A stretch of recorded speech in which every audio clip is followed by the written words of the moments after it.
What's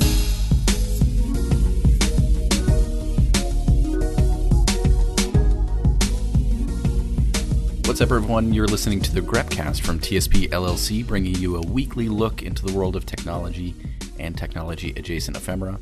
My name is Adam Fisk, and today we are joined by Michael O. Hello.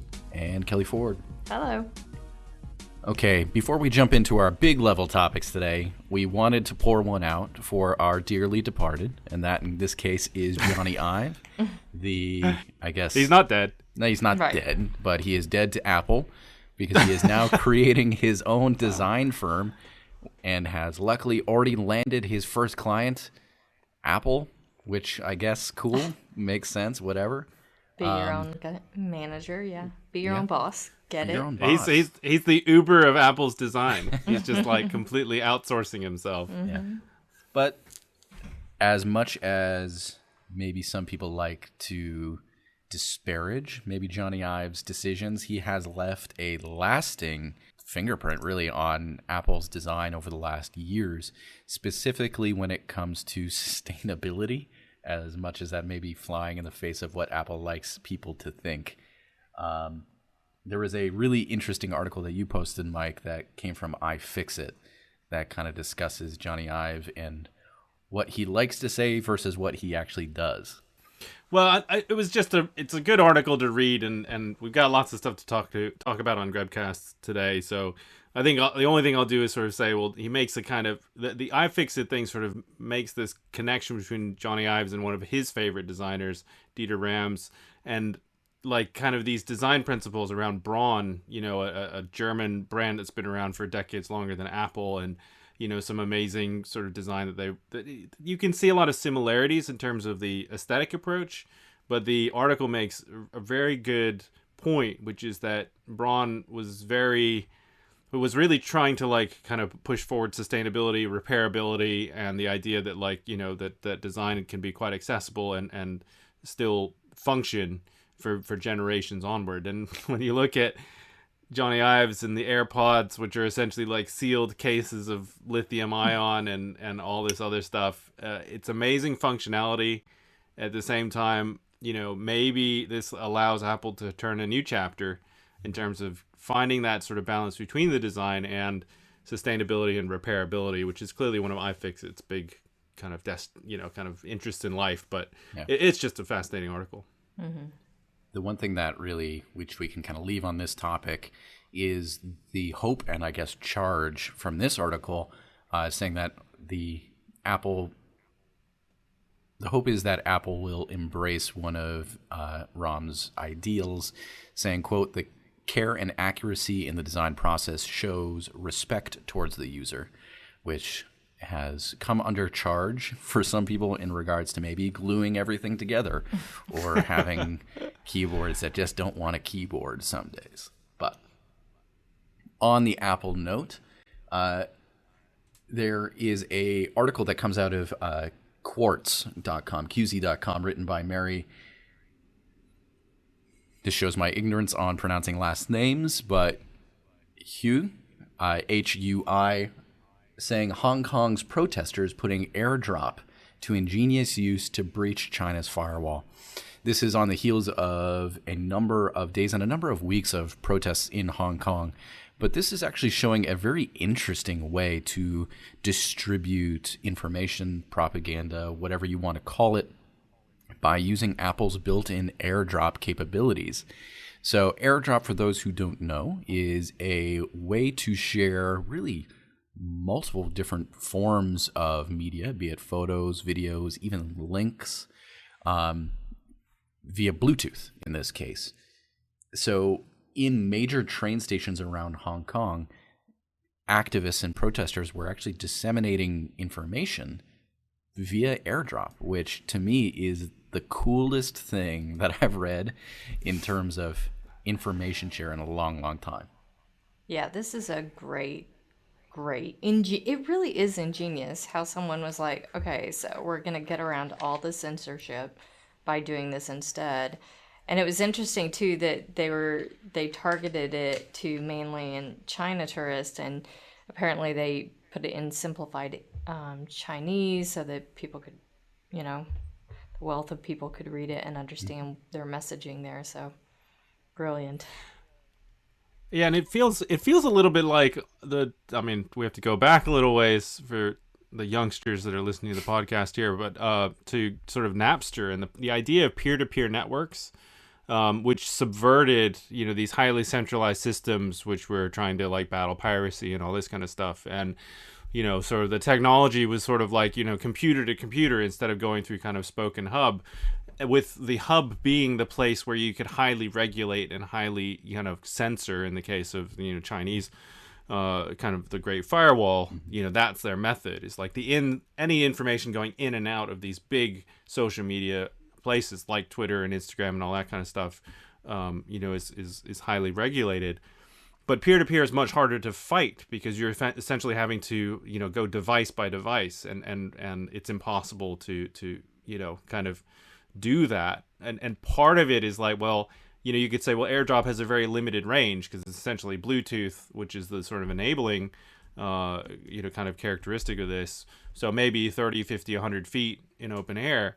But that's kind of part of the beauty of this idea, because essentially with, you know, at that point, you've got sort of a limited range. So it's not like you can kind of get to a point where you can access everybody using AirDrop. Like, you literally have to chase them down on the street. So I'm imagining the AirDrop wars as being, you know, kind of a very interesting kind of almost a digital street fight on the streets of China and Hong Kong. So I like that. But to this, in the article, it mentions that many Chinese tourists were visibly confused by the large march, which drew estimated 230,000 people because of the Great Chinese Firewall. Much of the news of the protest in this article says, quote, has been heavily censored in mainland China, with any mention of the mass movement wiped off of the Chinese internet. Even songs alluding to just the city of Hong Kong have been scrubbed. So in this case, AirDrop, that peer-to-peer, that leaflet style, was really the only way to not only advance, I guess, the cause, but to spread information, or just even say, hey, this is what we're doing, this is why we're doing it, in a area where information spread is so tightly controlled. So in China, AirDrop's being used to like further democracy protests, but in the West, the best sort of article that I could see about the use of AirDrop was, this is from September 2018, from the Cult of Mac. AirDrop fumble grounds flight for 90 minutes, where basically a adolescent kid on a flight basically sent what looked like a dead child photo to everybody on the airplane, and then basically people thought it was like somebody threatening to sort of take down the airplane. I mean, everyone's so sensitive about these things, and so they realized it was essentially a mistake a kid made, but it sort of kept the flight on the ground for 90 minutes. Yeah. So yeah, I feel like that's gonna be an episode on drunk history at some point. Oh yeah. Like, it's so perfect for it. I was like, this is outstanding. I mean, no one was hurt, except maybe their feelings and Very much their feelings. their tempers. Yeah. I will say I use AirDrop quite a bit, not only just sharing stuff between my phone and my laptop, but I told this story in our pre-production meeting. At the bar I go to, myself, my girlfriend, we send pictures to various bartenders that we're friends with, where it's just weird photos, memes, maybe embarrassing pictures of ourselves when we were teenagers, just to see the reaction when their phone lights up with that image. So granted, I am not using it for good in the case of Hong Kong, or in accident in the case of this, but you know what? Sometimes just sending it a weird image and just seeing someone's face light up is its own reward. And now you know you could use it for good. I could. that's yeah. right. Now Will it's I? in Right. there. It's a seed in your brain when we might have to have a revolution here. It's You true. never know. I think it's sort of key, though, that in the use of the technology, at least from our sort of standpoint of like sending pictures to family members, or like you're standing around a party and want to share stuff, the idea of using it to like further the cause of protest like has not even crossed our minds. We're like, AirDrop, this is so convenient to send around family photos. Oh, yeah. I will send you a picture of my dog without having to text you. But no, there's people actually doing really cool things, and I'm not sorry, gang. But you know what? By the Grebcast talking about it, we are, just as this article introduced the concept to me, we are introducing it to you. That's right. But please just make sure you don't do it on planes and frighten a group of people stuck in a metal tube. So, on that note, speaking of tubes, I recently became enraged in reading an article that was linked out via a tweet. This tweet in particular comes from @_Glocks. So venture capitalism is a thing, and people always want to, get that new greatest thing. And we have joked before that Amazon or Elon Musk keep on recreating things we already have, be it the library or the bus. Now, a new company by the name of Podshare is recreating a hostel. So this comes out of course, California, specifically LA and San Francisco, which are home to extravagant and obscene rental prices. This is a startup that is trying to create I'm trying to say this and describe this without becoming, again, very upset and angry. I want that, though. I know, we want to see it on video. All right, so they are charging human beings $1,200 a month to sit in a bed, a bunk bed, mind you, and it's a hostel for $1,200. I get it. You know what? Housing prices are nuts. They're nuts in Boston. They're obscene in San Francisco and in LA. But the idea that you can snag a bed which has zero privacy, which you literally in chalk write your name and Instagram handle to say that this bed is taken, is the most whack, like late capitalism stuff I have read in a long time, and it sucks. I hate it. I mean, I hate it the most. You could have a couple, 3 or 4 excellent roommates in a nice house, I would think, with $1,200 each, and have an actual bathroom and a pot with handles on it, right? Well, I mean, to be fair, I have not tried to rent an apartment in San Francisco in a long time, or talk to anybody who's done that. I mean, the narrative goes the Silicon Valley and all of this speculation about businesses and whatever the next venture capitalism bubble is creating just massive pressure, and San Francisco hasn't dealt with it very well. So this is sort of the end result of that. And so, I feel a little bit bad because people have really piled on to the CEO of Podshare. And I think she's just trying to sort of solve a problem, which if you look at it from a local perspective, this makes sense. Like, you take $1,200 and you divide it by 30, it's $40 a night. And people pay way more than that for, a hotel, right? And for hostel rates, that's probably about right on a sort of a daily basis. It's sort of like a perma hostel, right? Yeah. So, I can see where she came up with the idea where even the numbers made sense. I share some of the rage. Like, it's more like rage at the world. Like, this is what it's gotten to. But hopefully not directed at the CEO, who I think has been kind of really trashed by this, right? Because the internet is the worst. But well, right, yeah, fair enough, yeah. So in that $1,200 a month, you have access to things. You're not just essentially buying a bed, which you kind of are. You do have access to a bed, a locker, access to free Wi-Fi, and a chance to meet, quote, fellow pedestrians. But you also do get food staples like cereal and ramen, and toiletries like toothpaste and toilet paper.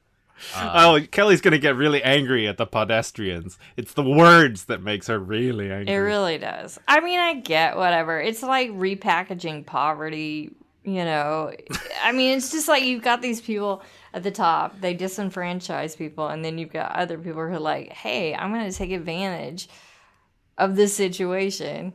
I don't know. It's just, I don't know. It just kind of makes me mad at the world in general and just Right. be like, why don't we riot? Why, AirPod, wait, did we say AirPod? Podshare. Podshare. No, Well, I was thinking of, let's airdrop our riot Exactly. materials on. Whoa, we went from AirPods to I know. AirDrop to Podshare. I That's love pretty it. good. See, yeah. that's why I got so confused. But I know. I don't know. It's just, it sucks all around, and I get mad at corporate America because if you've got this housing issue too, it's like we've talked so much about remote workers, and it's like, I mean, come on. I don't know, San Francisco, Seattle, the city councils have kind of created this problem for their citizens, and now they're kind of in it, and it just sucks to see this. And I will say, if this is an experience that it is the new Airbnb for those who are traveling, hey, you know what? I want to try out a new city. Even in this CNN article, it talks about wanting to have a membership system where you could go from city to city. If that's the thing, that's great. But if you're using this as a way to combat a housing crisis, rather than just building affordable housing, that's the part that sucks on ice. But I really take like personal umbrage with people trying to spin this as the next level of housing, the next style. Well, right. Yeah, certainly. I mean, just like Lyman was the next level of mobility and the next Uber and all that kind of stuff, right? I mean, I think, when you try to turn it into a business model, when you're trying to spin it as, okay, this can be the next thing times 1,000 that takes over the world. Like, yes, I agree with you. That is rage, because this only works in San Francisco. This is only relevant there. Right. When you have, like, I love this video, the interviews of a guy who's like, yeah, we're making a platform to support Instagram influencers with blah. And it's like, gross. You're not even like doing something for Instagram. You're doing something for the influencers to influence better on it. Like, oh my God, this is like so many layers of abstraction deep that it's just like, okay, that person and whatever funding he has for that business deserves to put that money into Podshare and help this other person, try to make a living and pitch VCs on this idea. It's all craziness, and I don't know that it should all die and be burned down. I mean, it sort of helps people in San Francisco, but it certainly shouldn't be scaled. No. And the best part of this in the article, it ends with, not only are you giving up your privacy, you are giving up some of your just normal being an adult rights, such are lights are out 10 p.m. and you can't have guests. So you were paying $1,200 to be treated as if you were 10 years old, and you have a bedtime and you can't have guests. So yeah, but some people need that. You know what?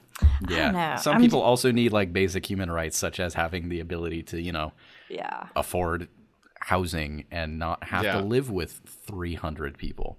So affordable housing. I will kick my soapbox off to the side in this case. In this case, we are not going to be just focusing maybe on doom and gloom. We have had a tendency to maybe glom onto AI and algorithms as instruments of evil and instruments of really just trying to fleece people out of money. But we do have an article, this one coming from the MIT News. There was also a TechCrunch article about AI actually being used for good stuff. And I will be the first one to say it. Thank you. Hey, I'm here for it. And AI, you're not all bad. Not all bad. This was really exciting because we do talk about the bad stuff all the time. And this is great because, did you already say what it's about? No. I don't think you even mentioned what it's about. He just said he loves it. Anyway, I will tell you what it's about. So, MIT and MGH, which is here in Boston, Mass General Hospital, were involved in a deep learning project using AI on X-rays or imaging that can detect breast cancer up to 5 years early. What's super exciting, okay, so there are many things that excite me about this. One, people are paying attention to women's health care, which never friggin' happens. So, hallelujah.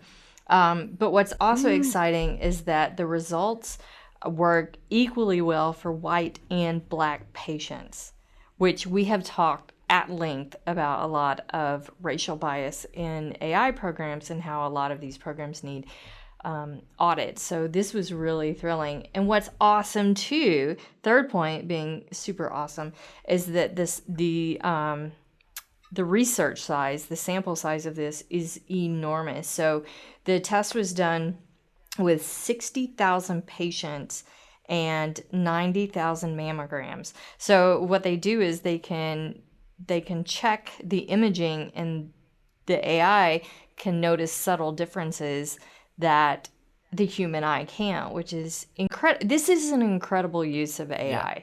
This is like the actual And definition of scalable. incredible. Like, Right.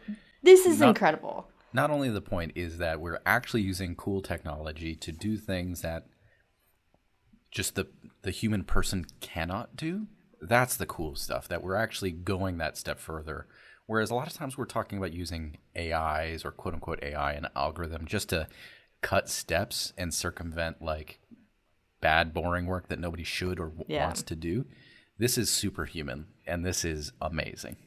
Yeah, and it'll have a huge impact on women, especially Black women, because according to the article, it was the MIT blog, they said that Black women are 42% more likely to die from breast cancer, which is that's a huge number. So this is exciting. And it's also one of those things where it can be more individualized treatment, because when you go in now, it's like there are certain like they ask you some questions like, oh, about your genetics and this and that and da da da, and based on that and whether or not you have dense breast tissue, it's like, okay, we're gonna you're gonna be in this particular treatment. So it's additional MRI screening, that sort of thing. So it's like one mammogram a year, one MRI screening a year. But it's still kind of like, is this even working? Will you even catch it? And so knowing this and being able to see those subtle differences is huge. And what's exciting about this too is that it's also scalable. Because they can use this for, they said, if patients are at greater risk for other health problems like cardiovascular disease, other cancers, I'm quoting here. So just thinking about if this is used for breast cancer, what else it can be used for in the body. So I have nothing but good energy for this and excitement, and I hope it rolls out soon, because it is a scary thing. I mean, I'm almost all of us know someone who has been affected by breast cancer, and people who have died from it. So this is something I am thrilled to see, and I hope it does roll out to everyone soon. I think it's interesting to note, like, and you know, without sort of reading into the specifics, I mean, they say the project aims to make risk assessment more accurate for racial minorities, but they point out one of the reasons it's doing that is because the early models were developed on white populations. So there's this implicit bias that was built into the treatment and assessment, for breast cancer, in terms of basically the whole medical profession. So it's very easy, and this is something that I think really ties in, I think, with what our podcast with Ben is like. Historically, there's so many decisions that were made that we aren't aware of, and that have actually been brushed under the rug. And they can be things that, governments have made for 100 years ago. It can be, simple decisions that have been made.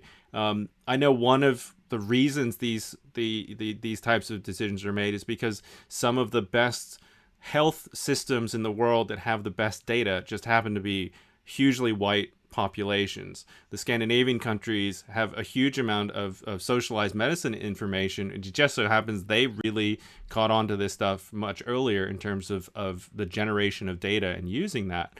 And so, yeah, I mean, that's a perfectly sort of normal reason, in a sense, that the models would have been developed on white populations. But being aware of that type of bias, and as being somebody in technology, hopefully, the project researchers here made a very conscious decision to try to say, all right, well, look, we're aware of that. How can we make something that is much more useful to a wider population? And that is really, heartening, I think. Yeah.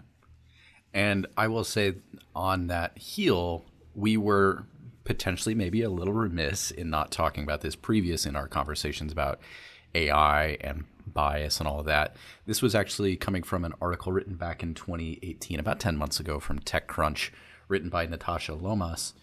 IBM actually has launched a tool to detect AI bias, and it is running on their systems. So in this article, it kind of goes through a little bit of the background, going over topics that we have spent a considerable amount of time discussing. But in this article, and I'm going to quote here, the new trust and transparency system runs on the IBM cloud and works with the models built from what IBM builds as a wide variety of popular machine learning frameworks. So it goes on to talk about Watson Tech, AWS, Azure, all these different things which are going in to try and honestly detect these biases and, in this case, provide explanation for why this is happening. So it's almost a weird built-in review system to say, hey, we're omitting this or focusing only on this, and this is why. Which hopefully from there we can decide, as long as maybe we have a bias committee that hasn't been disbanded, on, oh, do we need to update this now? Do we need to take other precautions to ensure that these things don't just happen because, you know what, it's been 20 years worth of data and every single thing is just building off of each other. I think the best, like, this helps to reframe AI. And I had a conversation at a restaurant actually recently with a guy that knew a friend of mine, and we were just chatting, and he was like the most optimistic person I could imagine, because he was basically saying artificial intelligence is going to fix everything. And I'm like, what? I'm like, What? You need to listen to our Grepcast, because it's not going to fix everything. But his view was, and I think this sort of type of research may validate that there's some truth in this view, is that if artificial intelligence encompasses the larger population, then that intelligence will sort of meet in the middle, right? So as long as it's really built to sort of look at the entire populace, then the intelligence that it creates, the view that it will have, will be somewhere in the middle, and it will kind of take us from these extremes. And I was like, yeah, but that's not exactly how it works. It's not how it's built, and certainly the people building it are not sort of considering the entire landscape. But there are some very responsible people that are building some great tools that are taking in the entire landscape. And that is, I think, a really good indicator of where this type of research could go. Yeah, it was so exciting to see this based on all of these conversations we've had. And we've said, we've seen time and again, it's that ethical oversight that's going to make AI reach that goal that everyone has, that idea that it can fix everything, which I would never say anything. That's such a bold statement, sir. It fixes everything because everything else is burned to the ground. So. Exactly. Well, yes. I guess that's one way to look at it. Umbrella statement. Yeah, he didn't persuade me at that sitting, but maybe if we get 100 more of these articles to offset the deep fakes that are out there and all of those articles, then maybe I'll consider that point of view as potentially being valid. Right. So, also touching on our conversation with Ben, I think one of the things that will be required for this utopian idea of AI fixing everything and meeting in the middle is that democratization of technology. As of right now, the people that are creating algorithms or have the ability to create them or work with these AIs are at a level that those people who may be more disenfranchised or don't really have that structure to get there, they're being omitted by that. We have to rely on people to say, oh, you know what, let's actually think about not white people for once. And to the point of where we saw and heard from Ben, where the rise of the DSLR camera made that barrier of entry to create documentaries, to create film. It brought that down. And then even the iPhone coming out with, you can spend $300 and get a gimbal for your phone now, that maybe we will get to the point where these technologies and abilities will be a little bit more ubiquitous for the every person. So we just actually have more data without having to rely on accidentally giving all of our data because we wanted the new AirDrop app or whatever, and we've just let all of our information be sold. Yeah. I mean, people complain about how expensive iPhones are. and how to a certain degree that isn't the democratization of technology, right? And that's a valid argument that you have to pay $1,000 and it could be 300. But I think, there is an interesting perspective here, which is that it's all part of a continuum, and it's all part of an onward march of the democratization of technology, and what kind of technology is now available for $1,000 didn't exist in the packaged form for even 10 grand. But even if you took all of those different pieces together, cameras, sensors, and all that kind of stuff, and you look at the types of applications that people could potentially build, I mean, the idea that you might be able to find out something from just using a camera phone and putting it to somebody's thumb, and using it as an oxygen sensor, or these types of things, just the fact that it might be possible. Things like the Apple Watch and its ability to detect a fibrillation and things like that, AFib, whatever the long word is for it. It's quite interesting to see. Yeah, I mean, there's so much potential for this stuff to be helpful for everybody. So what is the next step, Yeah. So maybe this is me going out and rewatching Star Trek The Next Generation a lot lately, but I'm just saying the United Federation of Planets wasn't built in a day. So we just have to keep on paying attention. And you know what? We will be there for you, yelling about all these things and celebrating when the good stuff actually happens, and making sure that those times don't just get swept under the rug, so that we actually have that joy. We have that excitement for what's going on next. But hey, we'll be there for you, maybe. That's right. It's all about Spaceship Earth and about the 17 different types of Star Trek sort of, things out there that built the Federation. Right. So definitely.